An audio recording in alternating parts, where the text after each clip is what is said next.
Campinas, através do sinal digital 11.3, do canal 4 da NET e do canal 9 da Vivo Fibra.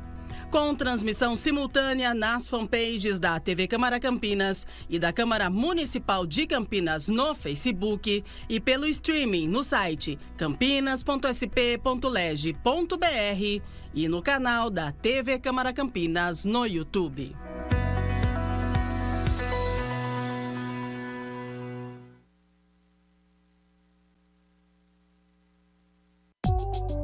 A seguir, TV Câmara, ao vivo.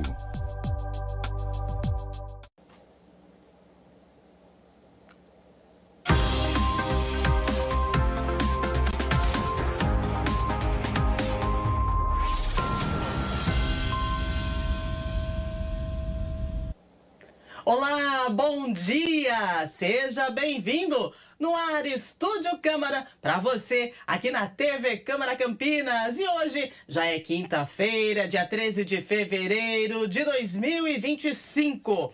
E neste Estúdio Câmara nós vamos falar sobre o Holocausto, a importância da preservação da memória, os desafios na educação sobre esse tema e as lições que ainda precisamos aprender para garantir que atrocidades como a do Holocausto não se repitam nunca mais. E você, sabe o que é Holocausto? Quer conversar com a gente sobre esse tema? Então, manda já a sua mensagem pra gente. O WhatsApp tá na tela, aponta a câmera do seu celular aí no nosso QR Code, tá bom? 978293776. Aguardamos a sua participação e agora vamos atualizar as notícias. Campinas tem quase 2 mil vagas, aliás, em cursos gratuitos para turbinar o seu currículo, tá bom? Então, aprender e se aprimorar profissionalmente ficou mais fácil com os cursos promovidos pela Secretaria de Trabalho e Renda de Campinas. Somente este mês, gente, fevereiro, tem 1.950 vagas abertas para 37 cursos de qualificação profissional. Todos gratuitos, com modalidades presencial e online. As opções são oferecidas em parceria com instituições como o Instituto Brasileiro de Gestão e Ensino, também Softex, Cuidadoras em Ação e Microlins. Os cursos proporcionam uma oportunidade para quem deseja melhorar o currículo e encontrar um novo trabalho ou se atualizar na profissão. Entre as opções estão a especialização em banho no leito, que será presencial no dia 20, das 8 ao meio-dia no DG Cursos. No mesmo dia, das 13 às 17, tem a especialização em pressão arterial, também presencial e com os mesmos requisitos. Homens e mulheres podem participar. São 40 vagas para cada curso e os participantes precisam ter ensino médio. Também na modalidade presencial, a Microlins traz 4 cursos em parceria com a Secretaria de Trabalho e Renda, tá? Olha, tecnologias, digitação, programa de desenvolvimento pessoal e inglês. Os alunos podem escolher entre os turnos da manhã e tarde e as unidades no centro, Campo Grande e Ouro Verde, tá? Estão com esses cursos disponíveis. O único pré-requisito é ser alfabetizado. Há turmas com aulas iniciando aí nesta semana. Para quem quer estudar sem sair de casa, a Softex traz 26 cursos com 950 vagas, sendo a maioria na área da tecnologia, como criação de games, computação em nuvem, aprendizado de máquina, programação, segurança da informação, entre outros. Já o IBRAGESP também tem opções online voltadas à área de atendimento e contabilidade. Então, tem cursos disponíveis para você que quer se aperfeiçoar. Então, fique atento, né? E aproveite para turbinar o seu currículo. E a gente segue trazendo mais informação para você aqui na TV Câmara Campinas. O nosso Estúdio Câmara está começando e eu quero falar para você que tem audiência pública hoje, dia 13 de fevereiro, na Câmara de Campinas. E o debate desta audiência pública que acontece hoje é o transporte de bicicletas em ônibus públicos. É hoje às 10 da manhã. essa audiência pública sob o comando do vereador Eduardo Magoga, que vai falar então sobre o transporte de bicicletas em ônibus públicos. Importante que você participe. A audiência pública será realizada no plenário da Câmara. Se você quiser participar presencialmente, a entrada fica na Avenida da Saudade, 1004, no bairro Ponte Preta. Como ocorre em toda a reunião, as pessoas presentes no plenário podem fazer perguntas ou apontamentos sobre o tema. Também é possível você acompanhar a transmissão ao vivo aqui pela TV Câmara Campinas, participar pela internet por meio do link que fica disponível no site campinas.sp.leg.br. Durante a audiência você pode participar. TV Câmara Campinas, você sintoniza aqui no 11.3 do canal 4 da NET e do canal 9 da Vivo Fibra, com retransmissão simultânea nas fanpages da TV Câmara Campinas e da Câmara Municipal de Campinas no Facebook, no streaming no site campinas.sp.leg.br. E agora, gente, temos uma informação bem interessante, a febre amarela. Tem carro de som referente à febre amarela, tem panfletagem, tudo isso para reforçar a comunicação, para incentivar a vacina. É um trabalho da Secretaria de Saúde aqui de Campinas, com parceria com a Defesa Civil, que reforçou esse trabalho de comunicação durante a vacinação contra a febre amarela, de casa em casa, nas áreas com maior risco de transmissão do vírus. A mobilização já reúne equipes de 11 centros de saúde e o número de unidades básicas participantes sobe até o final de semana para 26, hein? Então, atenção, um carro de som está percorrendo os bairros para orientar sobre a importância da dose, a importância da vacina e incentivar os moradores a buscarem, por um centro de saúde, caso ainda não tenham recebido a vacina ou então queiram tirar dúvidas sobre a doença e a imunização. Outra estratégia implementada pela parceria entre Saúde e Defesa Civil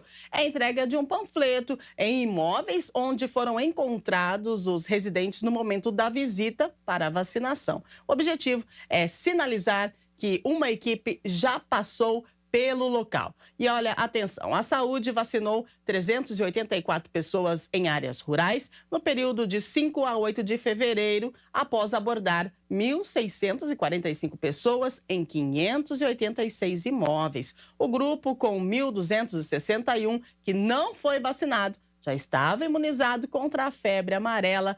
E, graças a Deus, não houve nenhuma recusa. Isso é muito bom. A gente precisa ficar atento, à imunização. Lembrando que os centros de saúde estão, sim, com as vacinas disponíveis. Vá ao centro de saúde mais próximo da sua casa e atualize a sua carteirinha de vacinação. E tem previsão do tempo chegando para você, previsão do tempo na tela. Vamos lá, o que nós temos hoje? Sol com muitas nuvens, pancadas de chuva à tarde e, olha, à noite não tem chuva não, à tarde pode ser que sim. E a mínima hoje foi de 22.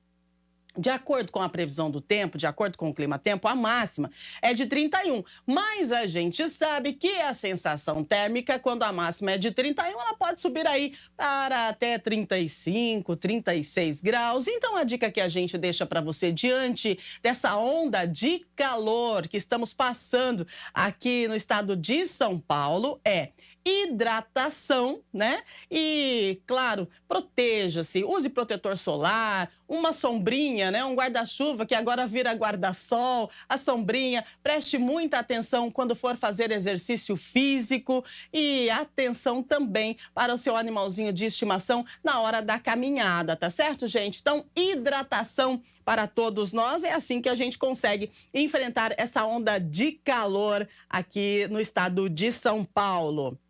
Bom, a gente fala hoje no nosso programa, no Estúdio Câmara, sobre o Holocausto. O Holocausto é um dos acontecimentos mais marcantes do século XX. Os relatos dos sobreviventes até hoje chocam o mundo. E a cada dia que se passa, novas informações são descobertas, Por ser um assunto assim tão relevante para a história recente do mundo, hoje aqui no Estúdio Câmara, nós vamos falar sobre o aniversário, o 80º aniversário da libertação dessas pessoas, né? Por isso a gente convida estudiosos que compreendem muito esse tema. Nós temos aqui o professor historiador, o professor de história, né? É o José Leopoldino, se disponibilizou do tempo dele para vir aqui para conversar com a gente sobre esse tema tão importante. Professor Léo, seja muito bem-vindo ao Estúdio Câmara. Muito bom dia. Bom dia. E tenho certeza que hoje vai ser um dia muito proveitoso, né? Porque não devemos esquecer, como você relatou, esse período histórico, né? Que foi um período sombrio, né? Que, aliás, a Segunda Guerra em si, ela já foi sombria. Mas ao final dela que foi descoberto essa tragédia humana, né? Que foi o Holocausto e os campos de concentração.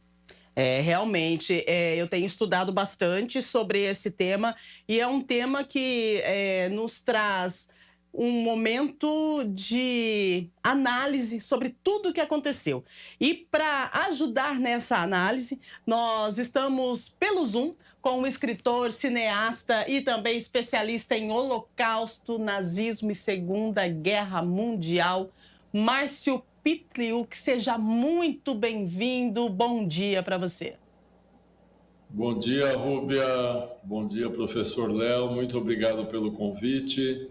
É sempre muito importante falar sobre o Holocausto, falar sobre essa tragédia, para que nunca mais aconteça, apesar de a gente ter visto recentemente as barbaridades que o Hamas cometeu em Israel.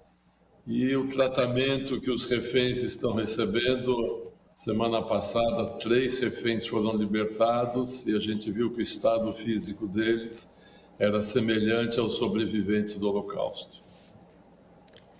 Vamos lá então, gente, para iniciar a nossa conversa sobre o Holocausto, a gente lembra da situação do 9 de novembro de 1938, que ficou marcado na história como a Noite dos Cristais Quebrados, né? É o início da perseguição sistemática aos judeus em toda a Alemanha e a Áustria, com destruição de símbolos e locais judaicos, sinagogas, casas comerciais e residenciais de judeus foram invadidas e seus pertences destruídos. O episódio, então, marcou o início do Holocausto, que causou aí a morte de 6 milhões de judeus na Europa até o final da Segunda Guerra Mundial, né? Então, realmente foi essa noite aí dos cristais quebrados que deu início ao Holocausto, professor Léo?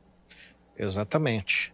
Porque daí começou, como a Alemanha, na época, sofreu muitas baixas, vamos dizer assim, humilhações na Primeira Guerra Mundial, a recessão, tudo era muito difícil, não é? E aí, quando surgiu a oportunidade, né, que teve o Adolf Hitler, né, que tomou o poder, o que ele fez? Vamos achar um culpado. Então, para se ter a ascensão, né, do partido dele e tudo mais, então se achou uma desculpa, infelizmente, né? Alguém teria que ser. E quem prosperava na época era todos de ascendência judaica. Sim, perfeito. E aí o Estado foi confiscando, né, os bens judeus, todos os pertences, né? E dali passou aquelas humilhações, né? Quem é de ascendência judaica tem que andar com uma faixa no braço, com a estrela de Davi, né? E aonde quer que fossem, eram todos marcados. Até que chegou o absurdo de vamos prender esse povo que estão nos prejudicando. Como na época, hoje em dia, tem a rede social que informa tudo simultaneamente, na época não tinha, então, misteriosamente foram sumindo as pessoas, foram sumindo vizinhos desaparecendo, aí ninguém informava o que acontecia, né? E foi terrível isso, né? Foi terrível. Separações de família, né? Que a gente vai falar mais para frente sobre isso, né? E marcou profundamente. Não só quem passou por isso, né? E quem ficou sabendo depois dessas atrocidades também foi muito assim Uma questão muito bárbara, né, na época. É uma barbárie, né, Márcio? Eu gostaria que você comentasse com a gente sobre esse início, né? Esse início do Holocausto, que foi aí a Noite dos Cristais Quebrados. Eu pesquisei algumas fotos, vi algumas imagens. É algo, assim, assustador mesmo, né? Sim, o professor Léo deu um resumo interessante, que foi isso mesmo.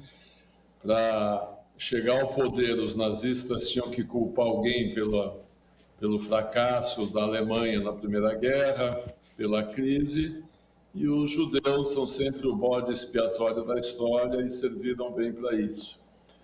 Aí começaram a fazer as leis raciais na Alemanha, cerceando a liberdade dos judeus, tirando os direitos civis. Para vocês terem uma ideia, os judeus perderam a cidadania alemã. A comunidade judaica na Alemanha já tinha 600 anos e confiscaram a cidadania, se tornaram apátridas dentro de um país onde gerações e gerações viviam. Com o tempo, foram prejudicando cada vez mais os judeus, até culminar com a Noite dos Cristais, como você comentou, 9 de novembro de 1938, usaram uma desculpa de um garoto judeu polonês que fez um atentado na embaixada alemã em Paris e matou um adido diplomático. Com essa desculpa e para celebrar a tentativa de golpe de Hitler na cervejaria, onde ele foi preso depois, eu não vou me alongar aqui nisso, os nazistas resolveram fazer um teste para ver se a população alemã estava pronta para atacar fisicamente os judeus, porque isso que a gente considera o início do Holocausto. Então, em todas as cidades alemãs e austríacas, onde havia comunidade judaica, absolutamente todas, os judeus foram atacados, as sinagogas foram queimadas, mais de 250 sinagogas foram queimadas na Áustria e na Alemanha, 30 mil judeus foram presos e levados para os campos de concentração nazista que já existiam na Alemanha e na Áustria nessa época.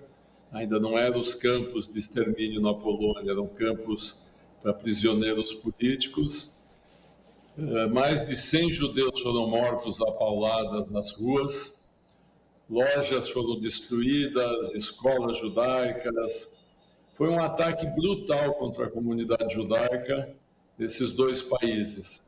Por isso que a gente considera essa a data que marca o início do Holocausto, que até então os ataques eram por leis raciais ou um ataque esporádico contra algum judeu que estava na rua, que teve o azar de cruzar com algum nazista. Mas a Kristallnacht, como a gente fala em alemão, é o ataque brutal, maciço nos dois países contra a comunidade judaica. Ok, Márcio. E aqui em Campinas nós temos um projeto de lei, né? Porque Campinas adotou aí as datas em memória às vítimas do massacre, né? Contra o fascismo e o antissemitismo. E essa ação aconteceu através de um projeto de lei de autoria do vereador Marcelo Silva. E aí, com a aprovação da Câmara e a sanção do prefeito, as leis 16.574 e 16.577, publicadas no dia 3 de junho do ano passado, agora 2024, elas instituem, então, respectivamente, o dia 7 de outubro como dia em memória às vítimas do massacre em Israel e o dia 9 de novembro como dia municipal contra o fascismo e o antissemitismo, né? E no dia 27 agora de janeiro, o último dia 27, nós tivemos uma lembrança, né? Uma questão assim, eu não digo nem... É aniversário da liberação de Auschwitz. Então, foi designado esse dia pela Assembleia Geral das Nações Unidas como o Dia Internacional da Memória do Holocausto. Então, desde 2005, a ONU e seus Estados-membros têm realizado cerimônias para marcar o aniversário da libertação de Auschwitz e homenagear a memória dos 6 milhões de judeus mortos no Holocausto e de outras milhões de pessoas vítimas do nazismo, né? Os sobreviventes do Holocausto estão agora, em sua maioria, na casa dos 90 anos, né? Então, são 80 anos de libertação de Auschwitz. Uma jornada de memória, uma jornada de reflexão. E agora eu gostaria de falar com os nossos convidados sobre as vítimas do Holocausto, né? A perseguição do Holocausto, porque a gente fala muito sobre os judeus, né? Que diz 6 milhões de judeus mortos, mas também tinham homossexuais na época, tinham ciganos, outras pessoas que também foram vítimas e que foram perseguidos. O porquê dessa perseguição em massa, professor Léo? Bom, como o nazismo ele ascendeu, então teve a propaganda, né, da raça ariana. Uhum. Então tinha que ser perfeito, né? Tudo tinha que ser perfeito, tudo tinha que ser os escolhidos. Perfeito. Uhum. Então, infelizmente, os outros grupos não entravam nessa definição de perfeição. A homossexualidade era aberração. Uhum. Se era uma aberração, então era passivo de extermínio. Então não devia nem, que eles falavam na época, né, os absurdos de falar assim, não, se cura, que é uma doença. Não, eles exterminavam. Os soviéticos, teve mais de 20 mil soviéticos que morreram em campos de concentração, justamente por ideologia política, né? Quem pode mais? A própria Polônia teve vários poloneses também que foram presos, que inclusive o início, né, da Segunda Guerra Mundial foi por causa da guerra entre Alemanha e Polônia, né? Uhum. E aí os poloneses, o que aconteceu? Como eles perderam essa guerra, então os alemães se sentiram no direito de impor autoridade sobre eles. Então todas as leis iam tudo lá para as cidades polonesas e tudo mais.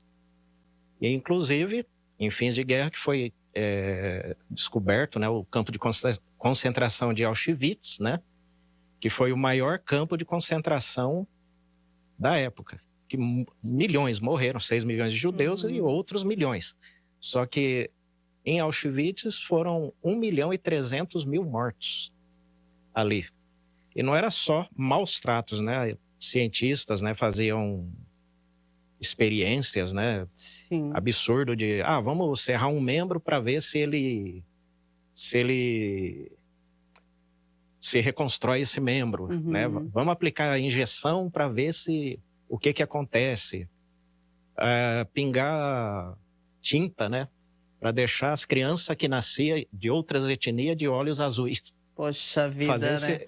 Esses absurdos, né? Mas tem muito mais pormenores que aconteciam nessa época.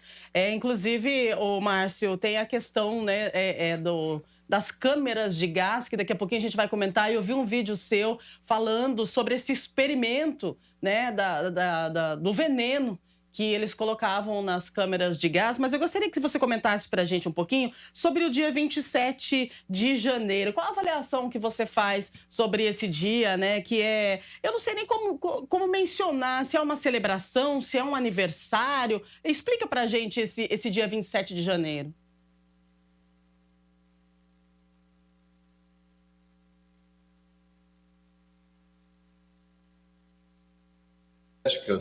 E era justamente um exército ucraniano, entrou em Auschwitz para libertar o campo. Poucos dias antes, os nazistas já sabiam que não iam conseguir segurar esse exército e tentaram destruir o maior número de provas possíveis. Então, eles começaram a queimar os arquivos, porque tudo era documentado, explodiram as câmeras de gás para não deixar vestígios.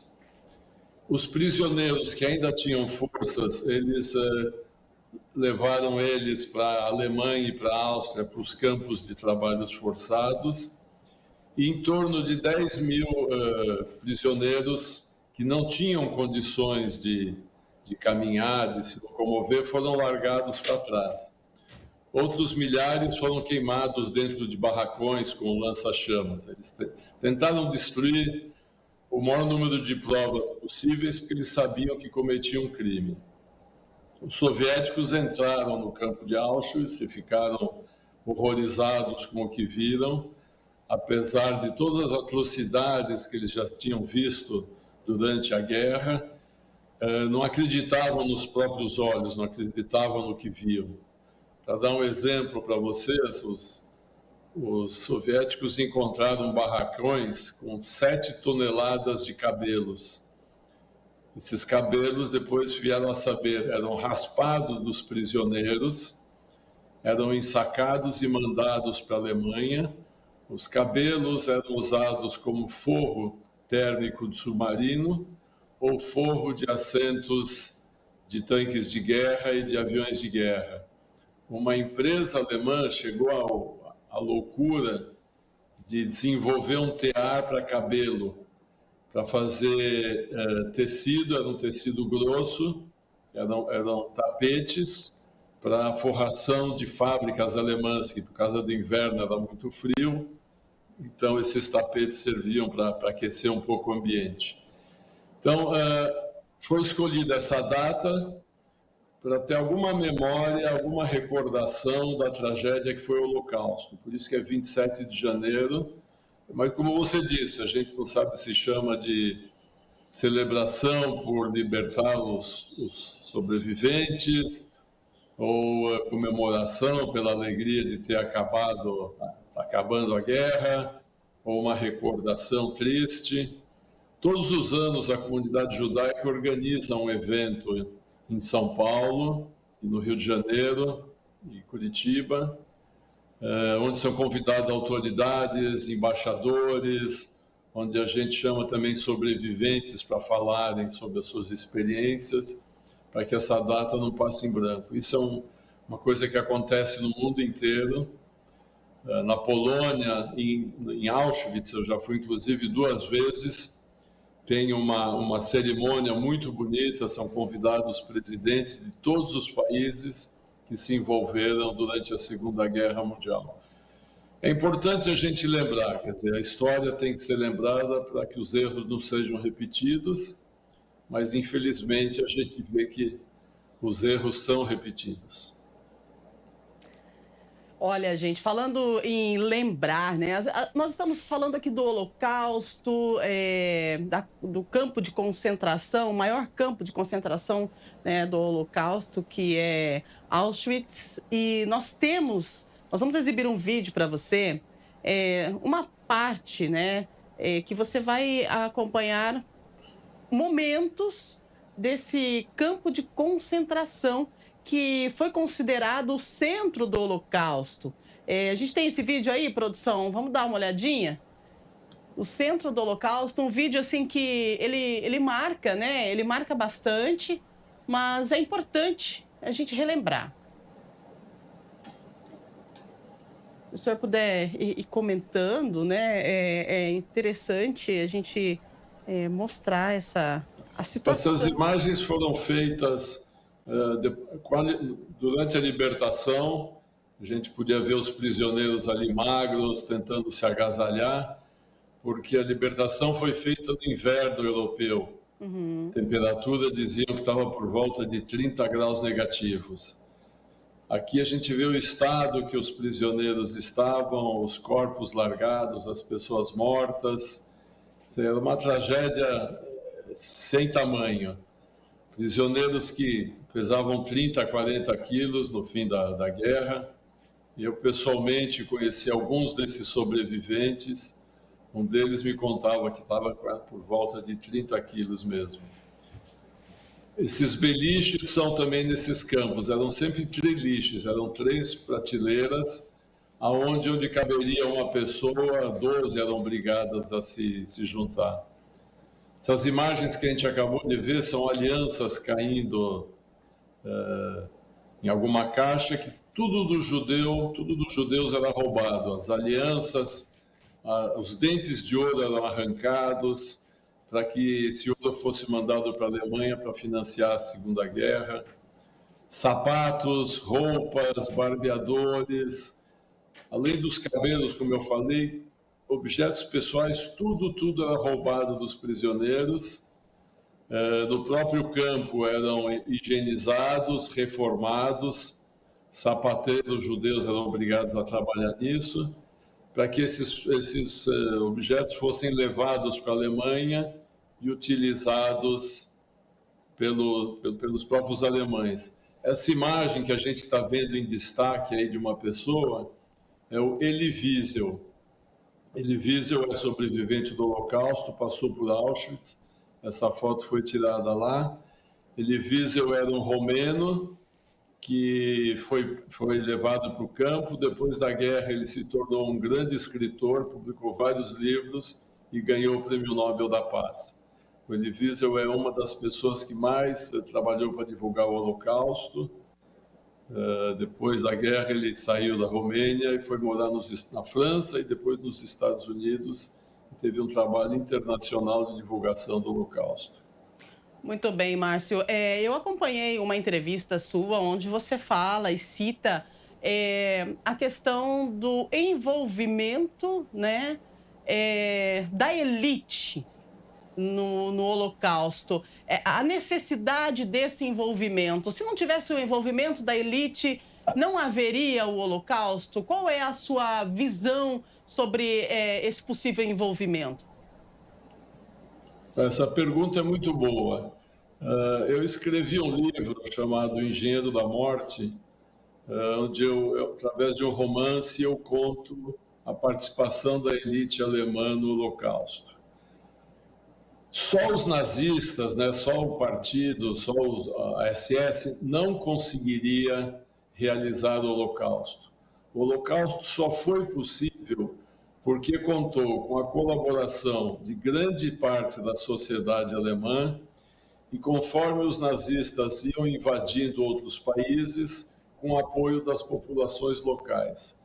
Porque para assassinar 6 milhões de pessoas, como eles conseguiram, 6 milhões de judeus, e na Europa tinha 11 milhões de pessoas, 11 milhões de judeus, sem essa ajuda não seria possível.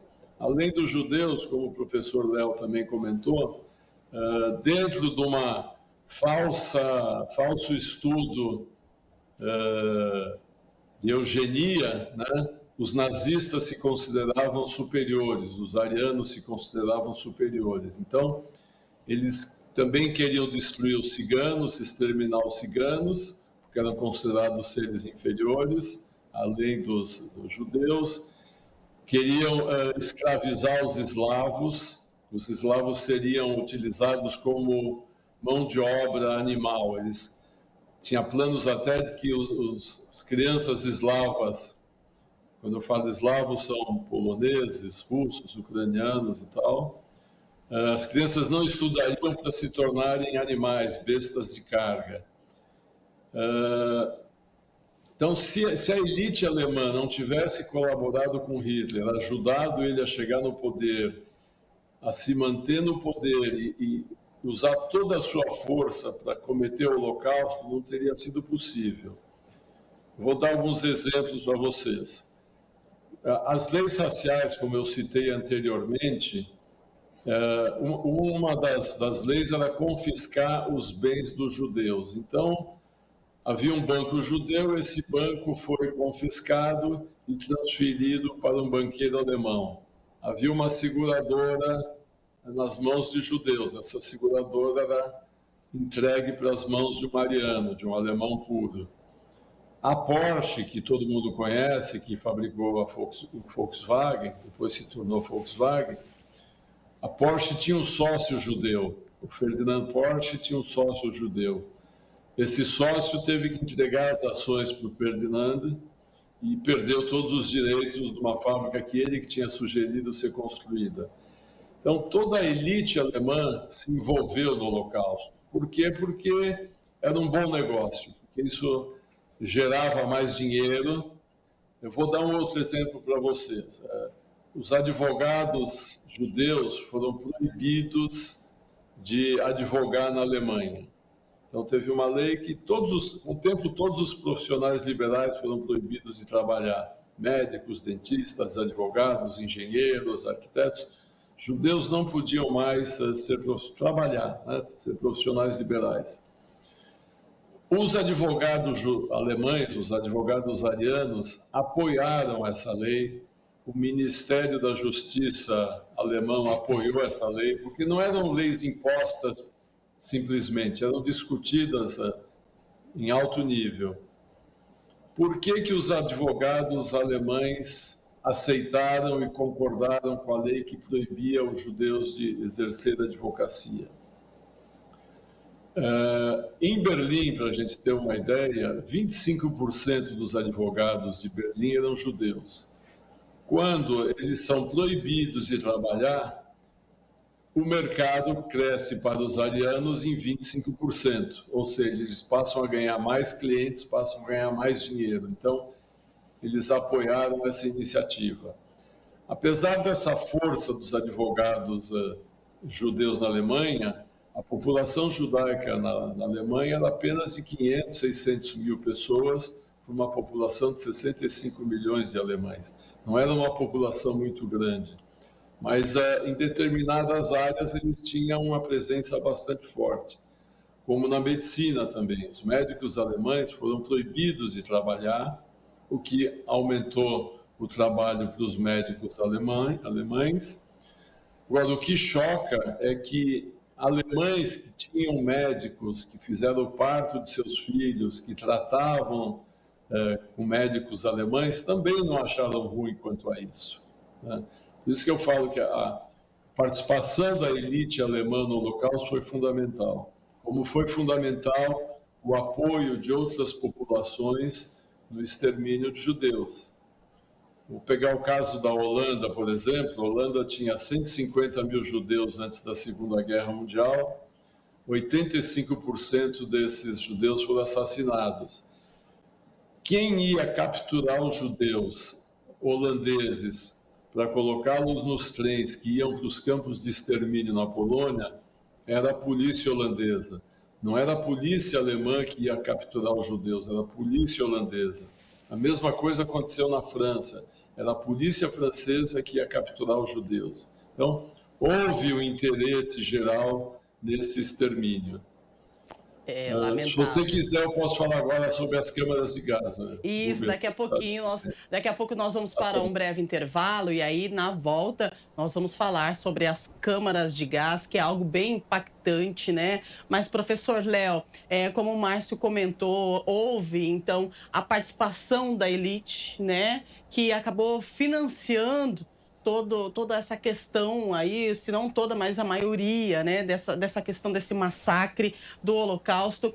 Eu gostaria que o senhor salientasse para a gente a maneira em que as pessoas eram tratadas, o Márcio falando, né, que foi tirado tudo que eles tinham, até o cabelo, então o anel, o cabelo, tudo que eles tinham foi retirado.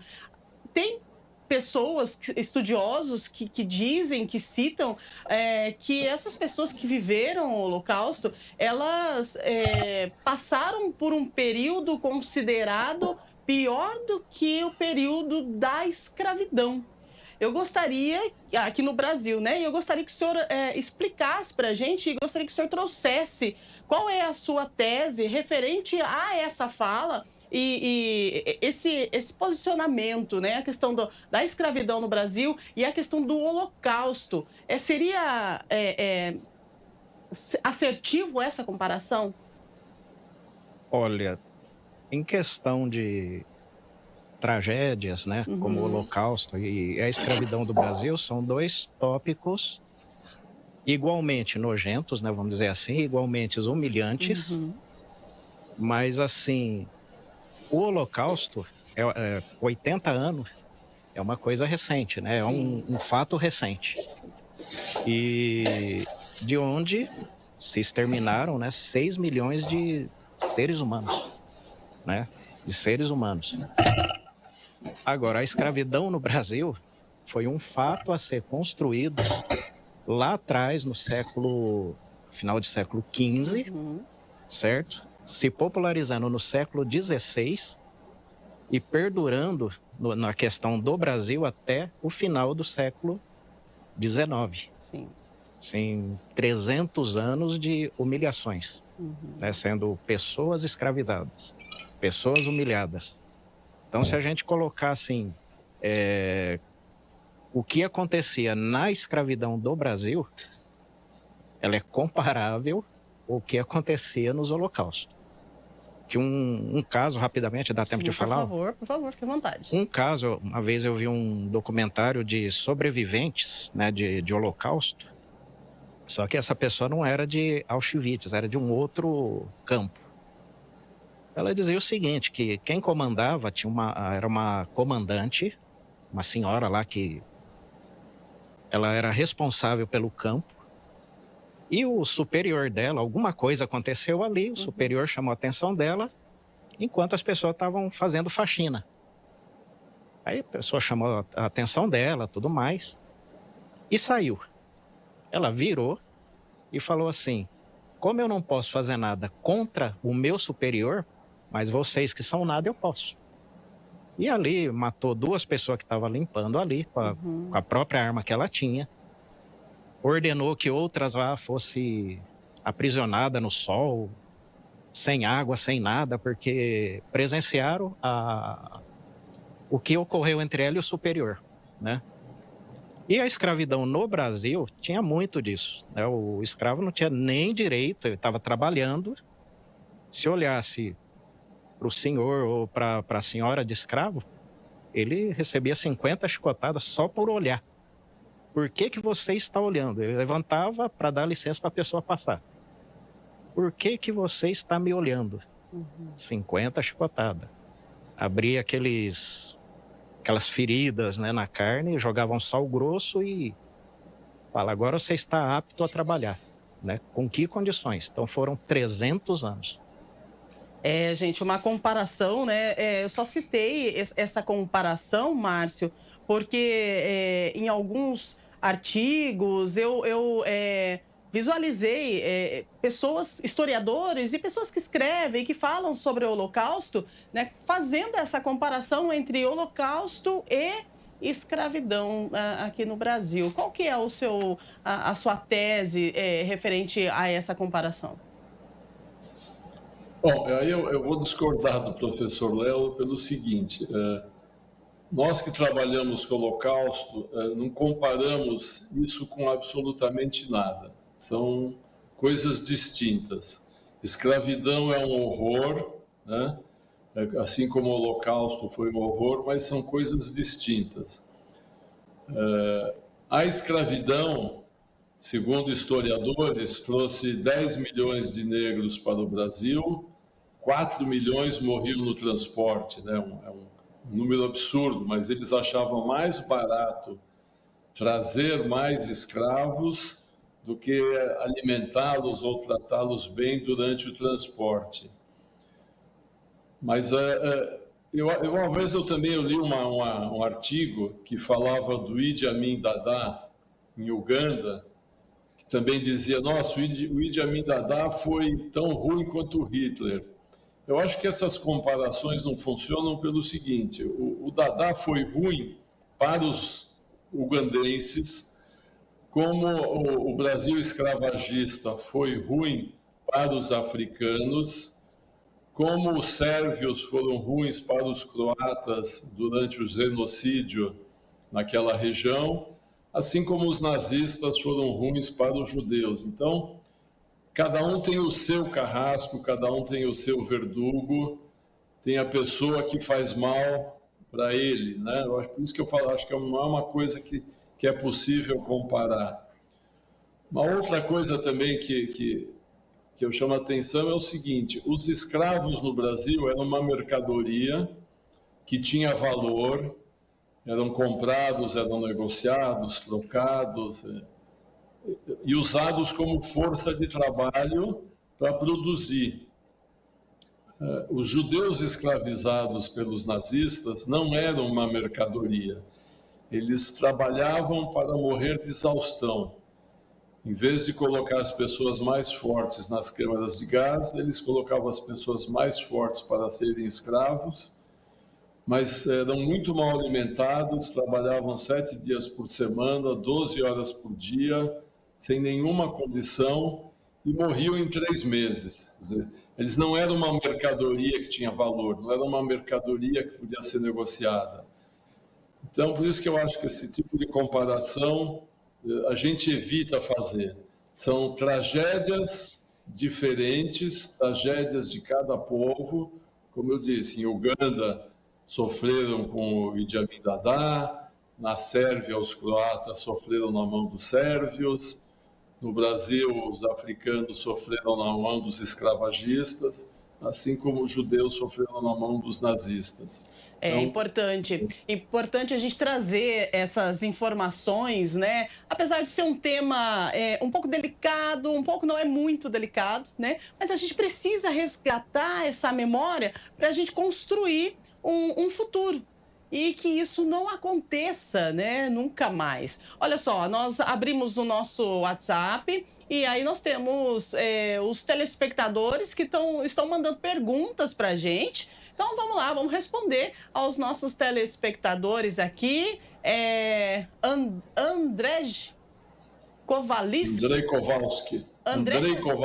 André Kowalski, é isso aí, Guanabara. A minha família sobreviveu a Auschwitz. Olha isso. Como podemos manter a memória do Holocausto para as próximas gerações? Márcio, por gentileza, repete o nome dele para mim. Andrei Kowalski. Andrei Kowalski. Muito bem, Andrei. Obrigada pela sua participação. E eu acredito que o Márcio e o professor possam responder você, né? Sobre como manter viva a memória do Holocausto para as próximas gerações. Mas, no meu ponto de vista, manter vivo algo que choca. Como faz isso? Qual é o equilíbrio disso, ô Márcio? Fala pra gente.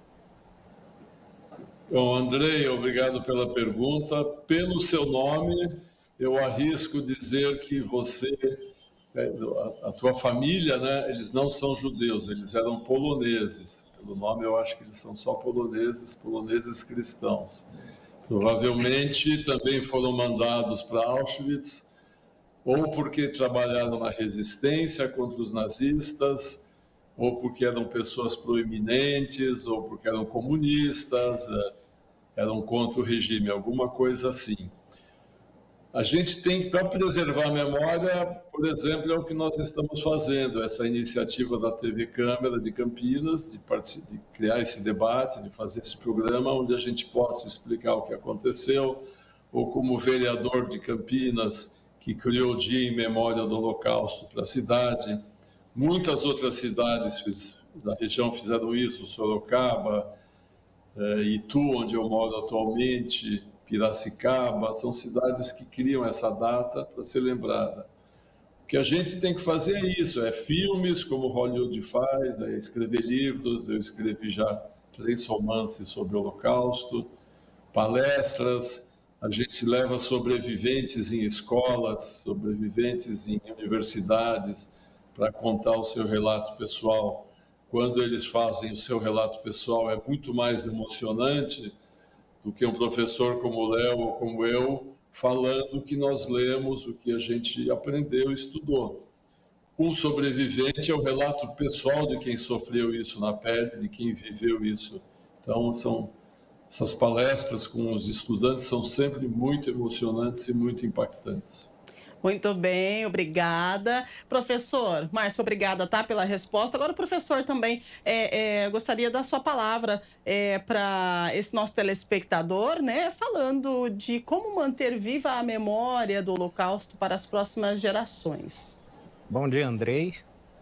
Olha, para manter viva, não é? Muitas vezes quando você vai contar uma tragédia hoje, quando você comenta, o que a pessoa faz? Ela fica na defensiva. Exato. Não me fala isso, que é muito triste, eu não quero saber.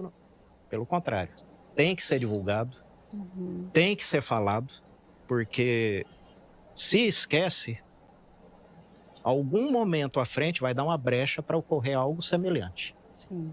Agora, se souber, principalmente, né, no caso da família do Andrei, passou por isso, então é uma prova viva do que aconteceu. Né? Que nem o professor falou, leva os sobreviventes para dar o testemunho, o relato, né? Então, é muito mais impactante. Então, tem que sempre, essas datas, né, dia 27 de janeiro, tem que ser lembrada, Sim. certo? O início da Segunda Guerra Mundial, o que acontece? A gente fala para muitos jovens, né? O que é a Segunda Guerra Mundial? Ah, não sei. Alguém me disse uma vez, um grupo de adolescentes que achava que Auschwitz era o nome do dono da pessoa do campo de concentração. Poxa. Que era o nome da pessoa. Sim. E nós temos que orientar todos. E, como eu disse, não podemos deixar isso morrer. É uma memória, né? Não boa, podemos dizer assim, né? Porque é algo que trouxe sofrimento, mas é importante que nós possamos trazer isso novamente, né? Por mais que para outras pessoas possam causar um sofrimento, mas que a gente tenha essa memória viva para que isso não aconteça novamente. A nossa produção está dizendo aos nossos entrevistados que nós temos mais perguntas. Então, acredito que é importante a gente responder aos nossos telespectadores, né? O Márcio, o professor Léo. Olha só, a Mariana, do Cambuí, ela pergunta: ainda há negação do Holocausto nos dias de hoje? Como combater essa negação, né, de forma eficaz? Márcio, contigo, vamos lá. No seu ponto de vista, né, você acredita que tem negação do Holocausto nos dias de hoje? Sim, tem muita negação, tem muito dinheiro, inclusive, por trás disso. Tem professores, tem escritores que tentam dizer que o Holocausto foi uma mentira, apesar de todas as evidências de sobreviventes, de fotos, de filmes. Eles tentam negar de toda maneira.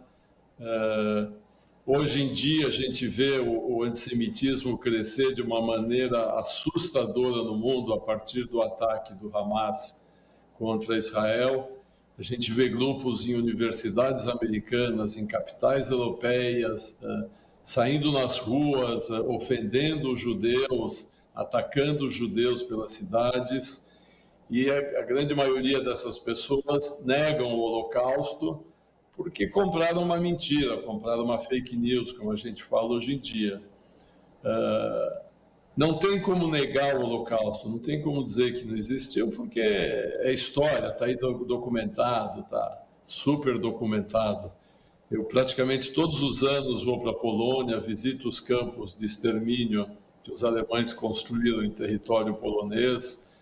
Não tem como dizer que aquilo tudo é fake, que aquilo não existiu. Então, essas pessoas são antissemitas radicais, são pessoas que odeiam os judeus e que querem convencer que o Holocausto não existiu. Em alguns países isso é proibido, isso é considerado crime, em outros países isso não é considerado crime. Então depende da legislação do país, essas mentiras crescem mais ou menos. Professor Léo, como combater então isso de forma eficaz e tem essa negação do Holocausto ainda nos dias de hoje?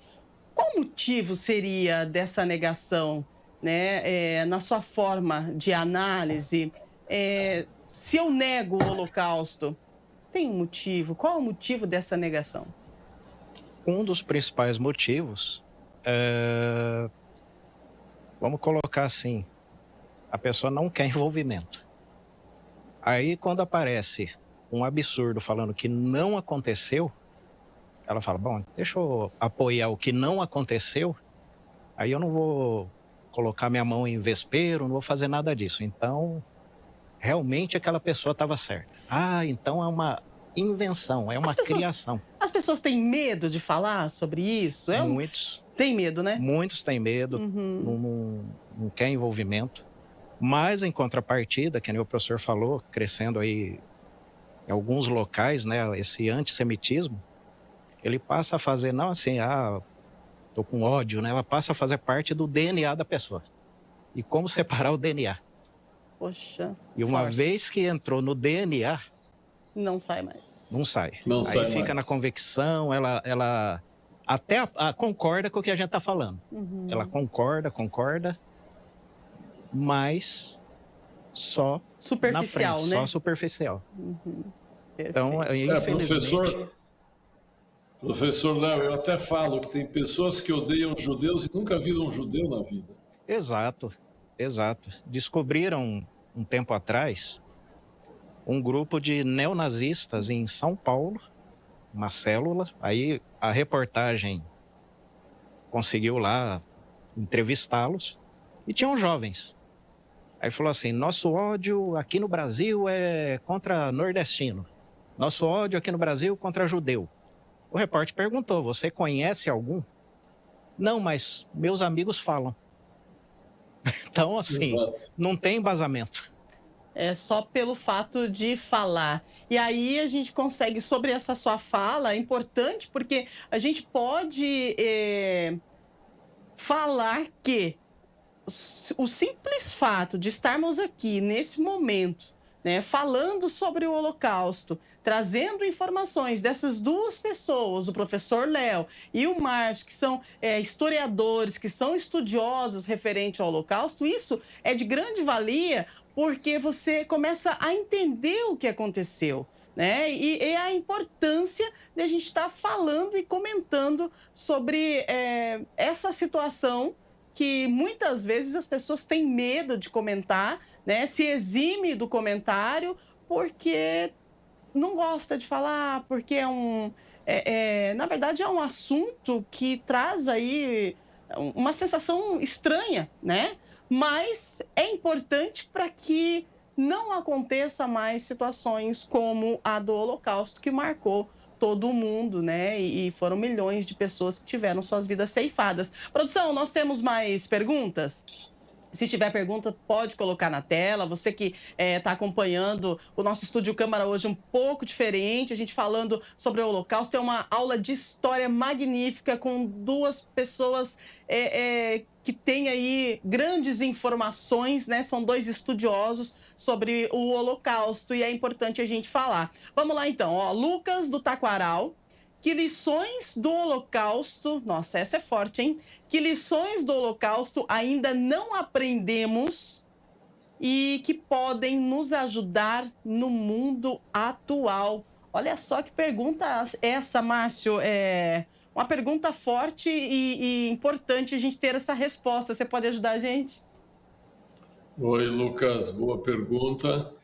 Olha, o que a gente não aprendeu é a não ser preconceituoso, a não odiar as pessoas por causa de religião, ou por causa de cor, ou por causa de etnia, ou por causa de opção sexual.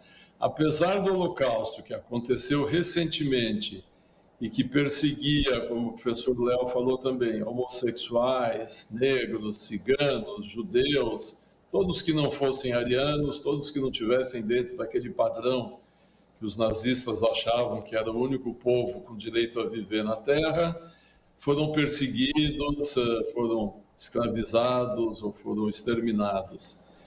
Então, infelizmente, a humanidade não aprendeu nada, porque a gente vê que ainda existe intolerância sexual, intolerância religiosa, intolerância de etnia.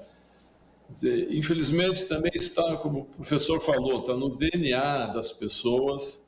Por mais que alguém explique, olha, um homossexual tem os mesmos direitos que um não homossexual. Um judeu tem os mesmos direitos que um não judeu. Todo mundo tem os mesmos direitos. Por mais que a gente explique, a pessoa, como ele falou, pode até dizer, eu entendo, mas eu continuo odiando. Porque está no DNA, está no sangue da pessoa, ela foi criada assim, não sei se foi o ambiente familiar que fez isso, ou o ambiente social que ela conviveu que fez isso. Ela carrega um ódio contra determinada pessoa porque tem um componente que ela não gosta.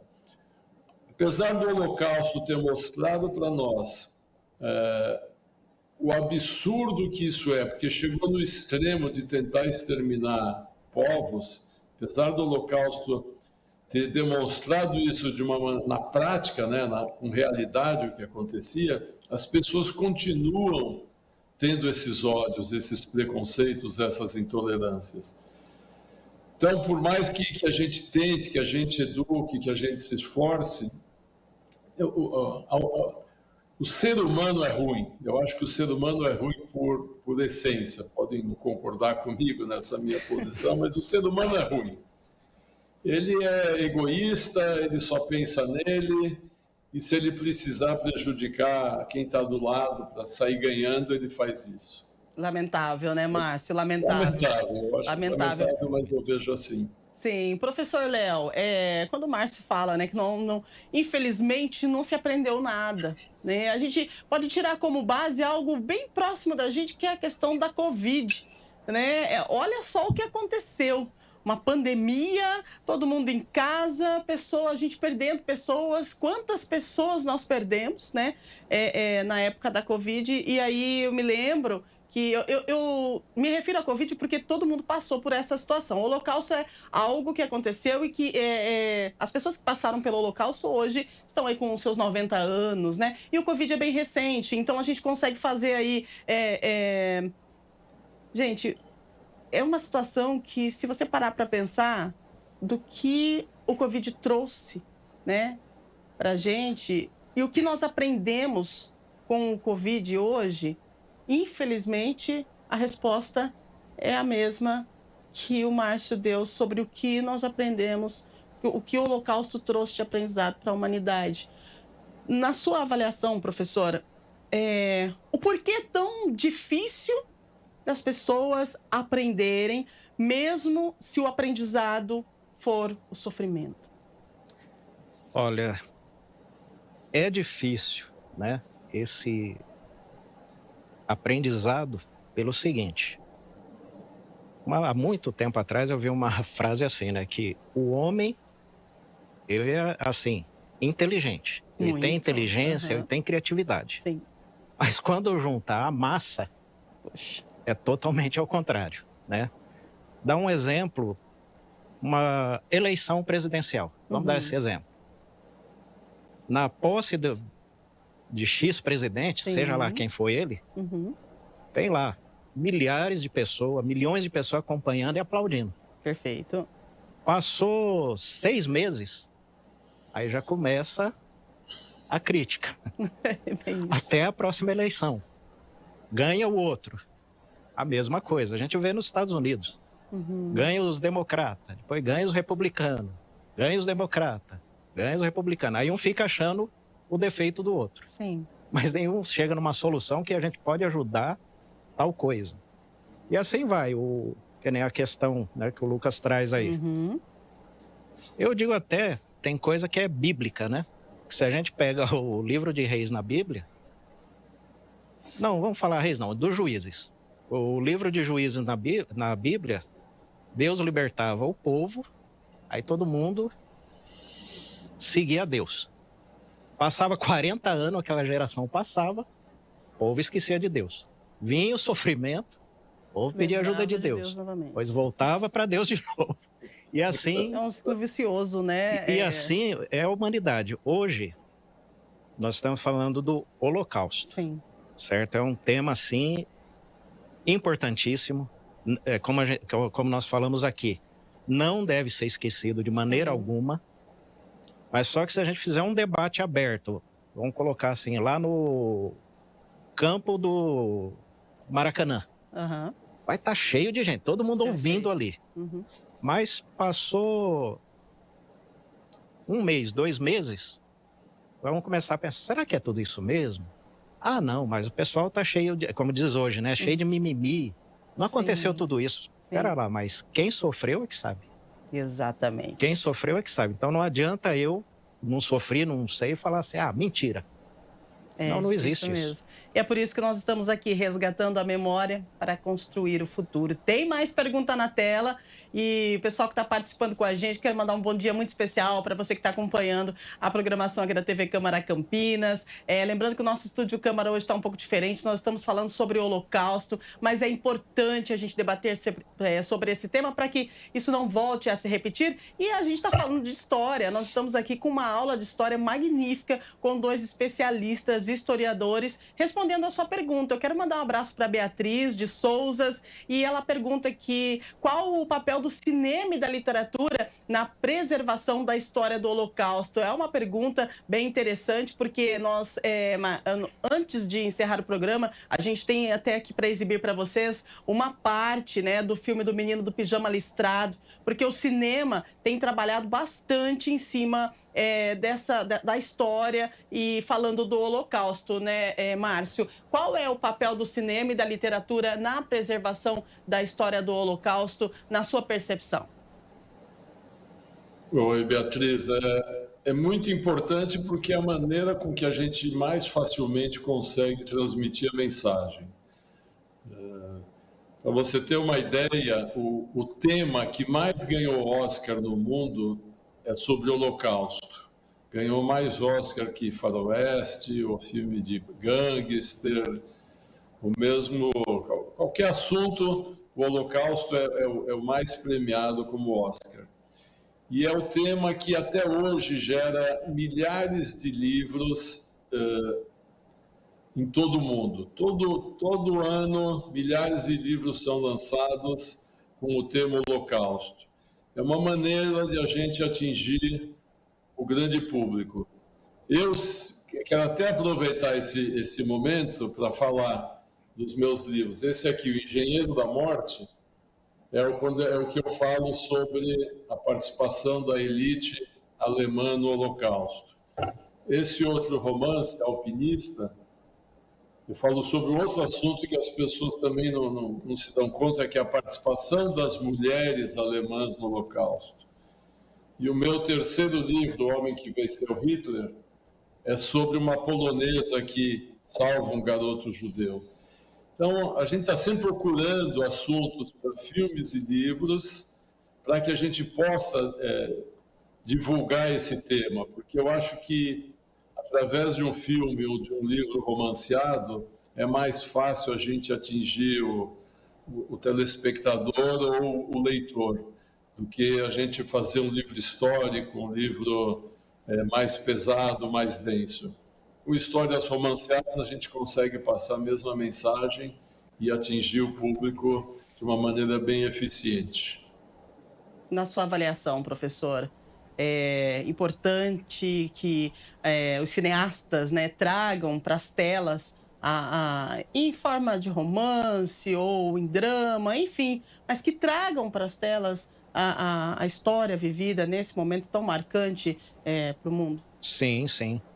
Um filme que... São vários, né, que retratam o Holocausto, mas que na época da exibição e até hoje, né, se alguma emissora exibe, choca muito as pessoas, é A Lista de Schindler. A Lista de Schindler, verdade. Porque ali mostra todos os detalhinhos quando foram desapropriados, né?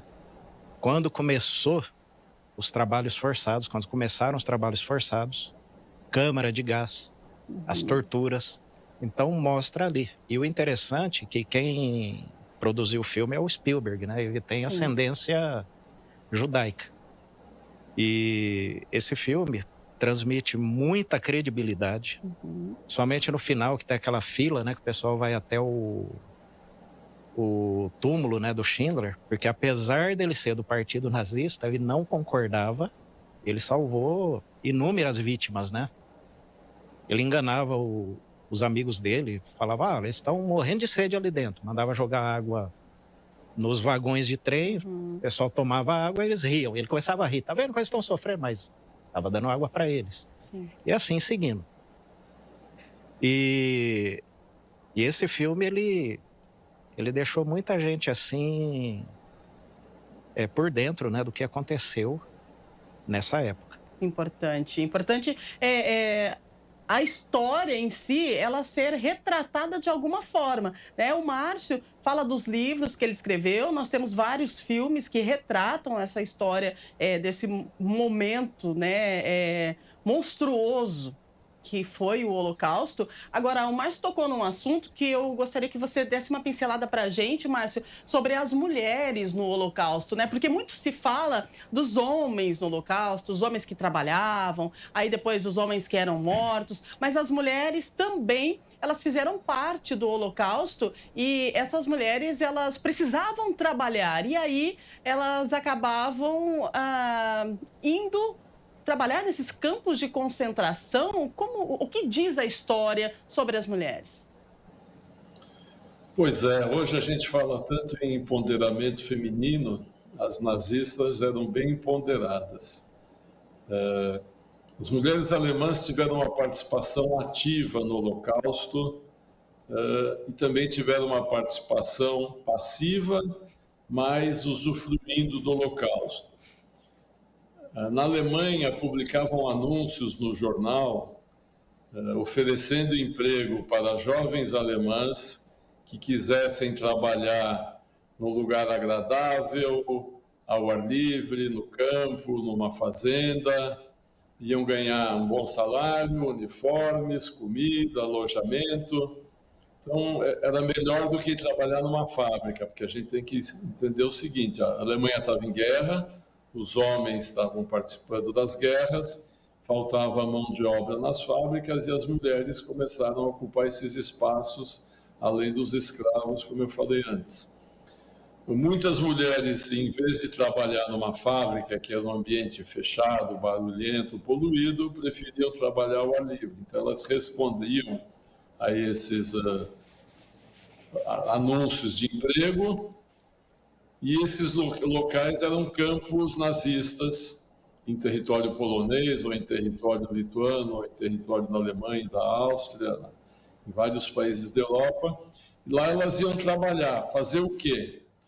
Desde o básico, como ser secretárias, como trabalhar em escritório, como trabalhar como enfermeiras, mas também elas trabalhavam selecionando prisioneiros que seriam mortos ou que seriam transformados em escravos, organizavam grupos de trabalhadores forçados, participavam de torturas. Teve uma médica alemã que fez experiências pseudocientíficas também com prisioneiros judeus. Depois da guerra, ela foi presa por pouco tempo. Teve a mulher de um comandante em Majdanek, que é um campo que fica na Polônia, onde ela ajudava o marido e ela ajudava a torturar, era terrível. Também foi presa e condenada depois da guerra. Mas também as mulheres coniventes, que ou eram amantes dos nazistas, então elas iam trabalhar nos campos, se tornavam amantes dos nazistas e se beneficiavam, como quando os alemães roubavam as joias dos judeus, os casacos de pele, as roupas, esses amantes davam para suas namoradas joias, casacos de pele. Então, elas se aproveitavam do crime nazista para ganhar presentes. As esposas dos nazistas também se beneficiaram de várias maneiras, ou porque os maridos melhoraram o salário, melhoraram os cargos, subiram na vida e elas participavam disso, ou também porque recebiam esses presentes, eles traziam para casa joias, casacos que tinham pertencido a judias, que tinham pertencido a prisioneiros, esposas de arquitetos, engenheiros que ajudaram a desenvolver os campos nazistas, sabiam o que seus maridos faziam, sabiam no que eles trabalhavam. Então, a participação da mulher foi tão grande quanto a dos homens. Antes eu falei, né, que só os nazistas não teriam perpetrado o Holocausto, precisou do auxílio da elite alemã. Da mesma maneira, as mulheres alemãs também ajudaram e colaboraram com isso. A gente não pode colocar a culpa apenas no partido nazista, apenas em quem controlava a Alemanha naquela época. Não, eram milhares de pessoas só. Quer dizer, milhões se envolveram com isso, milhões colaboraram com isso. Muita gente. Importante essa informação, né, professor? Sim, sim. E teve outros papéis também de mulheres estrangeiras que combateram os nazistas também. Por exemplo, na União Soviética, né? Elas eram tão assim, vamos colocar assim, guerreiras, que os nazistas assustavam, chamavam elas as bruxas da noite. Porque elas não tiveram, assim, de derrota, pelo que eu conheço, não tiveram nenhuma derrota. Olha isso. Elas combateram os esquadrões nazistas, assim, de igual para igual. Mulheres. Ô, gente, é o seguinte, eu acho que tem mais pergunta na tela, mas enquanto o pessoal, a produção vai colocando a pergunta na tela, eu quero lembrar vocês que tem um memorial do Holocausto em São Paulo, que foi inaugurado em 2017, um espaço de memória e ensino para manter viva a lembrança do Holocausto. Então, você pode acessar, tá? memorialdoholocausto.org.br, memorialdoholocausto.org.br. Você lá tem vários depoimentos de pessoas que sobreviveram ao Holocausto. Olha só, a produção colocou na tela, esse é o memorial do Holocausto, então você pode acessar, você pode também ir pessoalmente, ele fica no 3º andar do Memorial da Imigração Judaica. O espaço tem como objetivo, como eu disse, promover a cultura, o ensino e a divulgação da memória, né, do Holocausto e manter viva a lembrança, infelizmente, dos horrores do nazismo para que a tragédia não se repita. É isso, então você pode acessar, ver aí todas as informações, as fotos, os depoimentos neste site, ou então ir pessoalmente no 3º andar do Memorial da Migração Judaica na cidade de São Paulo, na capital, para conhecer então esse memorial do Holocausto. Você pode agendar a sua visita. Importante que você esteja por dentro da história, né? Para que isso não se repita. O pessoal da produção colocou na tela, memorialdoholocausto.org.br. E nesse memorial tem aí o depoimento de sobreviventes e são depoimentos, assim, marcantes, muito marcantes. Eu tive a oportunidade de conferir alguns e realmente é algo que a gente precisa, né, ouvir, porque ouvindo você, às vezes, dá um up, né? Porque o Holocausto é algo que quase não se conversa muito sobre essa situação que ocorreu. E se a gente já não fala, imagina ouvir depoimento de pessoas que participaram, de vítimas, né? Que estiveram presentes nesse momento. Olha, eu tenho certeza que se você ouvir, vai dar um up assim, você vai falar, poxa vida, a gente não pode deixar que isso se repita novamente. Vamos lá, temos perguntas na tela. Nossa, essa é grande. Vamos lá, professor, o Márcio de Campinas. Vamos lá, professor Léo e Márcio, é para os dois, né? Gostaria de agradecer a excelente discussão sobre o assunto. Obrigada a você, Márcio. E a pergunta é sobre o neonazismo no Brasil e no mundo. Qual a leitura de vocês sobre o crescimento desses grupos que pregam a intolerância e o que podemos fazer para coibir esses movimentos? Vamos lá então, professor Léo. A pergunta é para os dois, nossos dois entrevistados. Professor Léo, começa então respondendo o nosso telespectador. Certo. Apesar de oficialmente, né, o Partido Nazista ter sido banido, ter sido eliminado lá no julgamento de Nuremberg, com o passar do tempo, a partir dos anos 50, finais, anos 60, alguns remanescentes começaram a envolver juventudes nessas épocas e colocando como se fossem vítimas. E daí foi surgindo em vários locais, no Brasil, no mundo aí, os neonazistas. E é aquilo que a gente comentou há pouco tempo. Tem muita gente que faz parte, muitas conhecem a fundo o que é, estão convictos. Agora, tem muito que está indo assim de desconhecido. Eu vou porque eu acho legal. Poxa. Não tem nada de legal nisso. Sim. E o que deve ser feito, o que faz atualmente, né? Na justiça, né? É a justiça, as leis que tem que proibir e coibir esse tipo de movimento. Muito bem, professor Léo. Márcio, agora é contigo respondendo, então, o seu xará, o Márcio aqui de Campinas. Esses movimentos neonazistas, eles tentam pregar a mesma teoria que os nazistas pregavam no passado. Na Europa, eles têm um certo componente mais parecido com o nazismo que acontecia na Alemanha. Aqui a coisa é um pouco diferente. O professor Léo comentou há pouco que um grupo de neonazistas no Brasil que odiavam os nordestinos, odiavam os judeus e nem sabiam o que estavam falando. Eu dei algumas entrevistas naquela época sobre isso que acontecia. É uma coisa assim que espantava, que a gente tinha grupos de neonazistas no Brasil, onde as pessoas que se diziam neonazistas eram exatamente o contrário do estereótipo ariano. Ou seja, eles nem sabiam o que eles estavam falando, eles eram completamente ignorantes do que eles estavam falando, porque eles estariam assim, seriam os primeiros da fila nas câmeras de gás, pelo tipo físico deles, mas se diziam nazistas. O que mostra que é uma ignorância total do assunto, são pessoas completamente ignorantes que não sabem o que estão falando. Mas isso é no Brasil que existe um desconhecimento sobre esse assunto. Na Europa a coisa é sempre mais perigosa, porque na Europa existe esse conceito mais forte, mais desenvolvido. Quando um europeu fala que é neonazista, ele sabe o que ele está falando, diferente desses grupos no Brasil.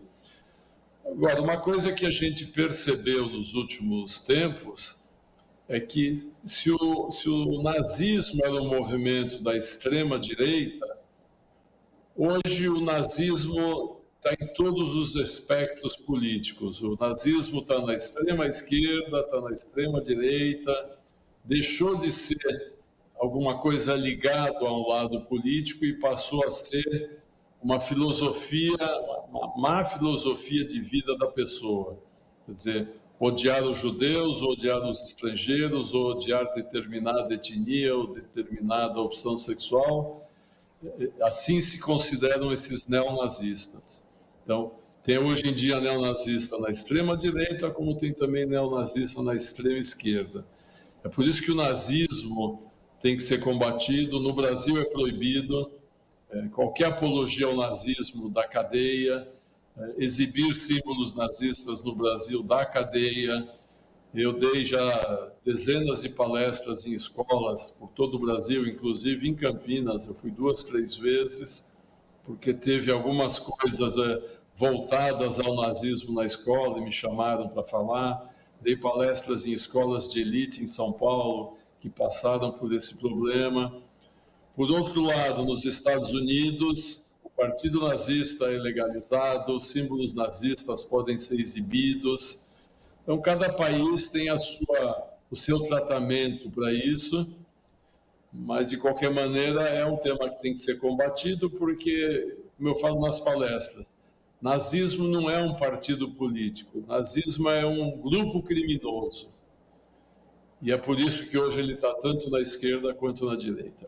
Muito bem, Márcio. Nossa, gratidão, muita gratidão pela participação, né, dessas duas pessoas aqui, professor Léo, o Márcio, trazendo para a gente informações assim de suma importância, e são informações da história do nosso mundo, né? Nós temos mais uma pergunta, então a gente responde essa pergunta, depois tem um boletim da Alexandra Dias, a nossa repórter, porque nós estamos aí numa onda de calor no estado de São Paulo, e as pessoas costumam ir para os parques. E aqui em Campinas, precisa estar atento referente à febre maculosa. E aí tem o boletim da Alexandra com informações da febre maculosa e também desse movimento das pessoas por conta desse calor extremo, né? De passear. Eu acho que todo mundo precisa sair de casa, precisa passear sim, mas precisa ficar atento. Então, antes de exibir o boletim, a gente coloca na tela mais uma pergunta do telespectador.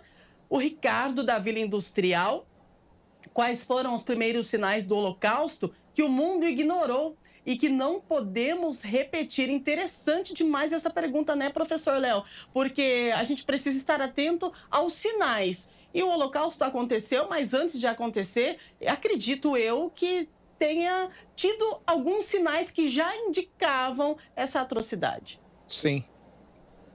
Como eu falei lá no início, né? Começou a ser confiscado os bens. Aí o professor Márcio falou também. E pessoas começaram a desaparecer. Já começa aí o sinal. Sim. Começa uma propaganda falando de determinado grupo, né? Falando assim, olha, as coisas estão tão perfeitas, por que aquele grupo está fazendo tudo ao contrário? Por que aquele grupo...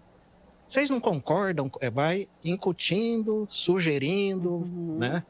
Vai lançando, semeando, né? As palavras. E nesse caso, o mundo na época ignorou. Foi ser descoberto o Holocausto já no final da guerra, né? Que os soviéticos entraram lá e, como foi dito, ficaram abismados, né? Ficaram assustados com o que acontecia. Então, a partir daquilo que tiveram o contato, né? Com essa atrocidade, que já acontecia desde 1933, ou seja, 12 anos. Poxa vida, né? Não foi 2 dias, não foi 2 meses, foi 12 anos. Sim, são sinais, né, Márcio, que não devem ser ignorados de forma nenhuma, né? Isso não deve se repetir. Nós estamos vendo sinais agora, né? Depois, como eu falei, depois do ataque terrorista do Hamas contra Israel, a gente está vendo pessoas saírem na rua, ofendendo os judeus, atacando os judeus, dizendo que os judeus são os culpados pelo que aconteceu. Já ouvimos também que tudo aquilo que o Hamas fez não é verdade, que os próprios judeus mataram os judeus para poder atacar Gaza. Então, nós estamos vendo o antissemitismo renascer, e isso é um sinal. Na Alemanha foi assim. Como o professor comentou, começou aos poucos, mas foi crescendo. Hitler, quando chegou no poder, criou o Ministério da Propaganda com Joseph Goebbels, que ficou fazendo uma lavagem cerebral na cabeça dos alemães para tentar convencê-los de que os culpados por todos os problemas da Alemanha eram os judeus. E o povo foi comprando essa mentira, a propaganda era muito bem feita, era constante, foi comprando essa mentira e foi começando a falar, temos então que acabar com os judeus. Hoje a gente vê a mesma coisa, essa mentira sendo repetida, de que os judeus estão destruindo Gaza, de que os judeus cometem genocídio em Gaza, o que além de uma mentira é uma ignorância, que a pessoa que fala isso nem sabe o que quer dizer genocídio. Se Israel quisesse fazer o genocídio em Gaza, tinha feito, eles tinham armas o suficiente para arrasar tudo. Então, essa é outra mentira que vai sendo falada, espalhada, e as pessoas ignorantes vão repetindo e o perigo aumenta. O que a gente viu na Alemanha a partir de 1933, com a tomada do poder pelos nazistas, e o que a gente está vendo agora é muito semelhante. O ovo da serpente tem que ser morto no ninho, o mal tem que ser cortado pela raiz, nós temos que respeitar qualquer opção, como eu já falei, sexual, religiosa, de etnia. Todo ser humano tem direito a viver em paz. Se ele gosta de homem, ele gosta de homem. Se gosta de mulher, que goste de mulher. Quem gosta de feijão, quem gosta de arroz. Cada um tem seu gosto, cada um tem sua preferência e tem que ser respeitada. Muito bem. Bom, nós estamos aqui com o professor Léo, estamos aqui com o Márcio. São pessoas que têm informação porque são estudiosos e estudam, né? São historiadores e falam sobre o Holocausto. Agora, gente, eu tenho que chamar a Alexandra Dias, porque a gente muda um pouquinho de assunto. O programa está quase acabando, né? Que horas são agora? 9h32? Olha isso! Eu já agradeço desde já a sua participação, a participação dos nossos 2 estudiosos aqui, a participação dos nossos telespectadores que mandaram para a gente a sua pergunta. E que bom que vocês esteve com a gente nesse momento em que nós abordamos um assunto tão delicado. Um assunto tão delicado que, de repente, não é um assunto que as pessoas estão acostumadas a falar, a debater, mas é algo que precisa ser falado para a gente construir um futuro melhor. Bom, antes de encerrar o nosso Estúdio Câmara de hoje, eu gostaria de chamar a Alexandra Dias, porque ela fala sobre febre maculosa, a importância de você ficar atento agora. Hoje já é quinta-feira, amanhã sexta, sábado e domingo. O estado de São Paulo... Eu queria falar uma coisa. Oi? Eu queria falar uma coisa, Rúbia. Sim, por favor.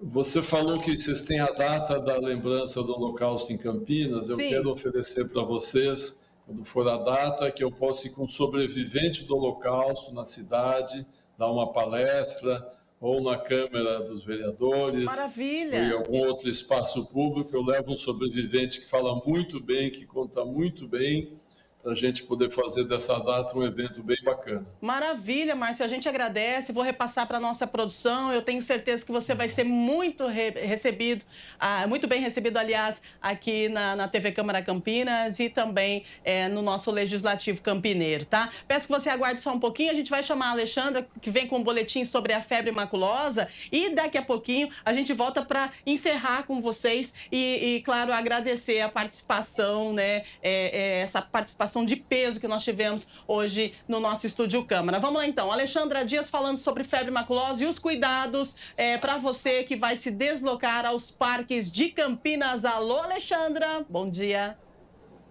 Bom dia, Rúbia. Bom dia, pessoal do Estúdio Câmara. Em 2024, Campinas contabilizou 7 casos da febre maculosa com 1 óbito, o que é a menor letalidade nos últimos 17 anos. Mas a gente tem que se manter preocupado e atento para as condições seguras para a gente frequentar os lugares naturais. E esse verão pede que a gente saia de casa, que a gente dê uma voltinha no começo do dia, no final da tarde. E a gente veio conversar com a Marcela Prado Coelho, que é a coordenadora da vigilância aqui da unidade das zoonoses de Campinas, e ela vai dar as dicas para que a gente continue construindo memórias de forma segura, né, Marcela? Bom dia, Alexandra. O que a gente orienta? A pessoa pode passear, pode frequentar, mas é só saber que o carrapato geralmente ele fica em área de sombra, próximo de mato e principalmente onde tem lago, lagoa e rio. Então, se a pessoa quiser fazer um piquenique, procura áreas pavimentadas, evita acúmulo de folha seca. Foi para casa, pesquisa no corpo, vê se encontra carrapato, toma um banho quente, põe a roupa para lavar, passa a bucha. Não necessariamente a pessoa precisa ver a picada para ela poder apresentar os sintomas. Então, assim, em qualquer caso, tive febre, dor de cabeça, dor no corpo, depois de 14 dias, depois que ela esteve nessas áreas, procura uma unidade de saúde. Avisa ao médico, olha, eu estive numa área, agora eu estou apresentando isso. Então, pode passear, pode ir nos parques, mas se atentar a esses cuidados. Repelente, Marcela, tem proteção efetiva para carrapato? Não é a mais efetiva, Alexandra, pode ajudar. Então a gente fala assim, vai passar? Passa, na parte das pernas, tornozelo, não é o principal. O principal é evitar esse contato direto com o carrapato e retirar sempre com cuidado de retirar com uma pinça. Viu um carrapato? Pega uma pinça, retira com cuidado. Repelente ajuda, mas não é a medida principal. E tênis, cano alto, algum sapato que proteja um pouco mais os tornozelos pode ajudar também? Se for no caso de uma caminhada, um trekking? Se a pessoa for por uma trilha, a indicação é de preferência roupa clara, porque ela consegue visualizar o carrapato melhor. Colocar as meias por cima da calça, para evitar que o carrapato entre por baixo da calça. E, se possível, até vedar, passar uma fita entre a meia e a calça. Aí dá para se divertir, né? Tá. E com relação ao carrapato, o carrapato estrela, ele é mais comum nas capivaras, né? E os cachorros, tem que tomar algum tipo de cuidado? Um cachorro que também vai fazer uma trilha, que vai para o passeio? Sim, o carrapato do cachorro, que não é o carrapato estrela, não transmite a febre maculosa. Mas, se o cachorro estiver em uma dessas áreas, seja de grama, rios, lagoas, ou se ele frequentar uma trilha, ele pode pegar o carrapato estrela e levar para sua casa. Então, também, sempre tomar o cuidado de passar os produtos que os veterinários indicam para eliminar carrapato no animal. E dar aquela olhadinha depois que veio do passeio, né? Isso, de preferência. Viu que tem, leva no veterinário e pede melhor o produto mais indicado para eles. Muito obrigada, Marcela. Imagina, bom dia para vocês. Obrigada. É isso então, Rúbia, você que tem o Banzé e a Priscila, e a Rúbia faz passeios longos com os cachorros dela, também vale essa preocupação e esse olhar cuidadoso.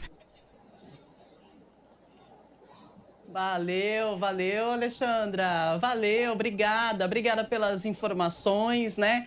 E sim, eu faço passeios com os meus cachorros e você que tem aí seu animalzinho de estimação, precisa sim passear, se atente com os horários, com o sol e também, claro, né, o local que você vai por conta do carrapato estrela, né? É bom ficar atento aos sinais, né? É o que nós falávamos aqui no nosso programa de hoje, falando sobre o Holocausto com 2 historiadores, 2 pessoas especiais que nós trouxemos hoje aqui no estúdio. Eu já gostaria de agradecer, né? Então, o Márcio, muito obrigada pela sua participação. Márcio Pitliuk, que eu quero até sugerir para as pessoas acessarem suas redes sociais, porque tem muita informação muito boa. Obrigada pela sua contribuição, né, na história. A história do mundo é algo que a gente precisa sempre estar atento e para que a situação que aconteceu não se repita. Então, gratidão pela sua participação mais uma vez.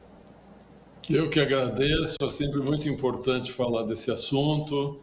Agradeço o espaço que a TV Câmara está dando, a Rúbia, o professor Léo, e ofereço também para escolas, faculdades que quiserem palestras sobre o Holocausto, quiserem palestra com sobrevivente, entrar em contato comigo através das redes sociais, que a gente pode organizar um evento desses, que é sempre bastante interessante e um aprendizado muito bom. Obrigado mais uma vez. Gratidão, viu, Márcio? Muito obrigada mesmo por tanta informação, viu? E quem também trouxe bastante informação para a gente, que nos deu a satisfação da sua presença aqui nos estúdios da TV Câmara, professor Léo, como é chamado, né? Com muito carinho. Muito obrigada, professor. Gratidão, viu? Eu que agradeço o convite, né? E eu sempre digo, né? Não há tempo para aprendizado. Hoje aprendi mais um pouco, vou inventar uma palavra, mais um bastante com o professor Márcio, tá? E assim, estamos à disposição, tá?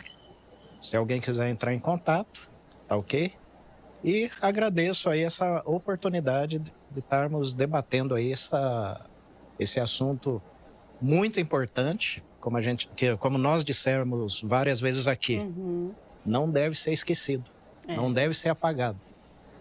Por mais terrível, tem que ser lembrado sempre. Para que não se repita. Exatamente, né? Para que não se repita. É isso. E assim nós encerramos o nosso Estúdio Câmara de hoje. Lembrando que a TV Câmara transmite daqui a pouquinho às 10 da manhã. Audiência pública, né? Audiência pública, então você é nosso convidado todo especial esse aqui, né? Você é nosso convidado todo especial. Continue ligadinho com a gente aqui na TV Câmara Campinas. Depois da audiência pública, nós temos o jornal Câmara Notícia com Gabriel Castro, atualizando as informações do Legislativo Campineiro e também de toda a nossa metrópole. Então a gente agradece a sua audiência, a sua companhia. Mais uma vez, gratidão aos nossos entrevistados, a você que esteve e que participou com a gente. Lembrando que amanhã, às 8 da manhã, nós temos mais Estúdio Câmara e o tema de amanhã é concurso. Você é concurseiro? Como é que é a sua vida, hein? Como que você faz para a programação dos seus estudos e como você descobre os concursos que tem? Você viaja muito? Então fica com a gente, porque amanhã, 8 da manhã, nós vamos falar sobre concurseiros aqui no nosso Estúdio Câmara. Agradecendo mais uma vez a sua participação, a sua audiência. Fique com a gente em instantes para você. Tem audiência pública ao vivo, direto do plenário. José Maria Matosinho,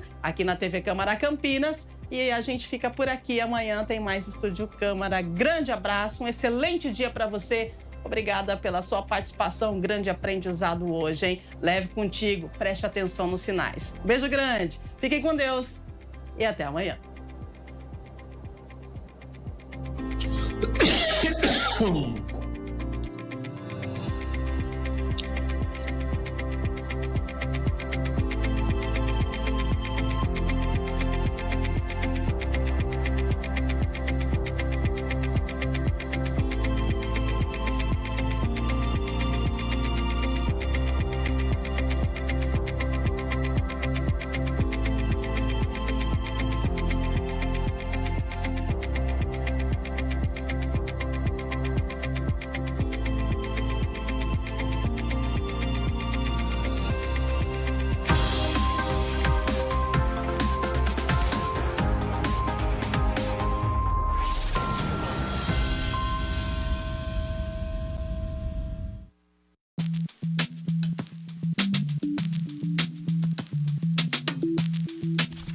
e gostaria de saber qual é o melhor horário para fazer doação. Avelar, a Fundação Hemocentro de Brasília funciona normalmente de segunda a sábado, das 7 às 18. O nosso fluxo maior de doadores hoje é pela manhã. Então, se você quiser vir